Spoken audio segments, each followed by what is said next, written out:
अच्छा, किसी को केमिस्ट्री में मतलब कुछ भी नहीं आता, वो जीरो लेवल पे है, तो वो केमिस्ट्री को कैसे अप्रोच करे? देखिए अगर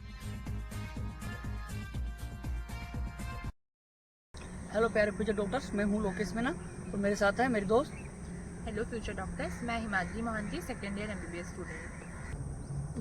केमिस्ट्री नीट के लिए कितना इम्पोर्टेंस रखता है? तो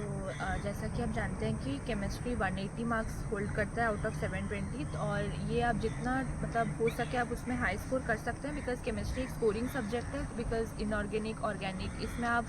मतलब मेमोराइज करके बहुत हाई स्कोर कर सकते हैं, और फिजिकल में एटलीस्ट अगर आपको कुछ भी नहीं आता तो आप फार्मूलाज अगर याद कर लें तो उसमें भी आपका एक अच्छा स्कोर बन सकता है। अच्छा, किसी को केमिस्ट्री में मतलब कुछ भी नहीं आता, वो जीरो लेवल पे है, तो वो केमिस्ट्री को कैसे अप्रोच करे? देखिए अगर आप केमिस्ट्री में पूरे बेसिक लेवल पे हैं तो आप अभी जैसे एक मंथ बाकी है तो आप एटलीस्ट जितने मतलब इजी टॉपिक्स हैं और जिनके हाई वेटेज है आप उनको पहले टारगेट करें, फिर आप धीरे धीरे डिफ़िकल्ट टॉपिक्स के बेसिक क्वेश्चन स्टार्ट करें टू एडवांस लेवल तक, सो दैट आपका एक अच्छा स्कोर बन सके। मॉक टेस्ट कैसे दे और केमिस्ट्री में मॉक टेस्ट का कितना इंपॉर्टेंस है? तो देखिए पहले तो मॉक टेस्ट बहुत इंपॉर्टेंस है, और अभी एक महीना बाकी है तो और मतलब मॉक टेस्ट देना इज़ अ मस्ट। तो अगर आप मैं मॉक टेस्ट मतलब अप्रोच का बात करूँ तो अगर आप जैसे अभी एक महीना बाकी है तो अगर आपके प्रीवियस कोर्स मतलब अच्छे स्कोर हो रहे हैं तो आप एटलीस्ट एक दिन में एक मॉक टेस्ट टारगेट कर सकते हैं, और अगर आपके मतलब मीडियम और थोड़े से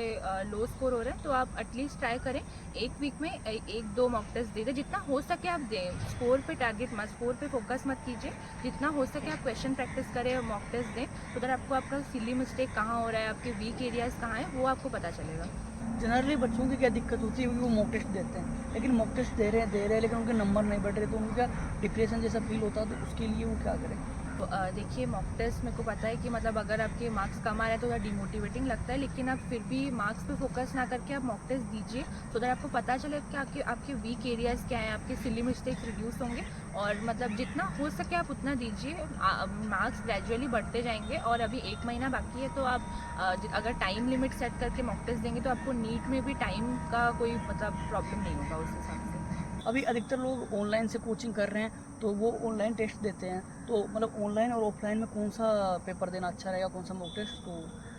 देखिए अगर आप ऑनलाइन प्लेटफॉर्म पे एनरोल्ड हैं तो आप ऑनलाइन को मॉक टेस्ट तो दे ही रहे हैं, लेकिन अगर आपके लिए कन्वीनियंट है तो आप उस पेपर को मतलब प्रिंट आउट निकाल के और OMR प्रिंट आउट निकाल के आप उस पर प्रैक्टिस कीजिए, सो दैट आपका मतलब नीट एग्ज़ाम तो ऑफलाइन ही होने वाला है, और एक टाइम लिमिट सेट कीजिए, उस हिसाब से प्रैक्टिस कीजिए, और ऑनलाइन आप देते रहें, प्लस इसके साथ ये भी आप अगर कर सकते हैं तो आपका अच्छा मतलब स्कोर आ जाएगा फिर।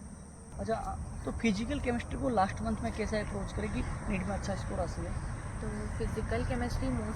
केमिस्ट्री हमारा मोस्टली फार्मूला बेस्ड है, और कैलकुलेशन भी इम्पॉर्टेंट है उसमें, तो आप जितना हो सके PYQ अगर हो सके तो प्रैक्टिस कीजिए, और नीट के तो कीजिए, और JEE के अगर हो सके उसके जो बेसिक लेवल्स कुछ क्वेश्चन होते हैं आप उसको कर सकते हैं, लेकिन PYQ करें क्योंकि मोस्टली नीट में उसी क्वेश्चन को रिपीट करते हैं, बस नंबर्स चेंज करके, और आप हर दिन मतलब फार्मूला जो होता है फिजिकल केमिस्ट्री का आप उसको मेमोराइज कीजिए, सो दैट मतलब आप एटलीस्ट फार्मूला बेस्ड क्वेश्चंस में आप कभी गलत ना करें। इनऑर्गेनिक केमिस्ट्री को कैसे अप्रोच करें? तो इनऑर्गेनिक केमिस्ट्री मोस्टली मेमोराइज करना पड़ता है, तो आप उसको मतलब हर दिन थोड़ा थोड़ा पढ़िए, मतलब अभी तो एक महीना बाकी है तो आप एटलीस्ट उसको सारे जितने भी ब्लॉक केमिस्ट्री पीरियोडिक टेबल जितने सब हैं आप उनको हर दिन सुबह उठ के रिवाइज कीजिए, तो दैट, और अगर आपने अब तक शॉर्ट नोट्स बना लिए तो आप जब भी आपको टाइम मिल रहा है आप उसको एक बार पलटाइए, सो दैट आपको मतलब कुछ ऐसे थोड़े थोड़े पॉइंट्स जो होते हैं आप मिस कर देते हैं, आप उसको मिस ना करें, तो उसको हर दिन रिवाइज कीजिए इनऑर्गेनिक केमिस्ट्री को। ऑर्गेनिक केमिस्ट्री को कैसे अप्रोच करें? तो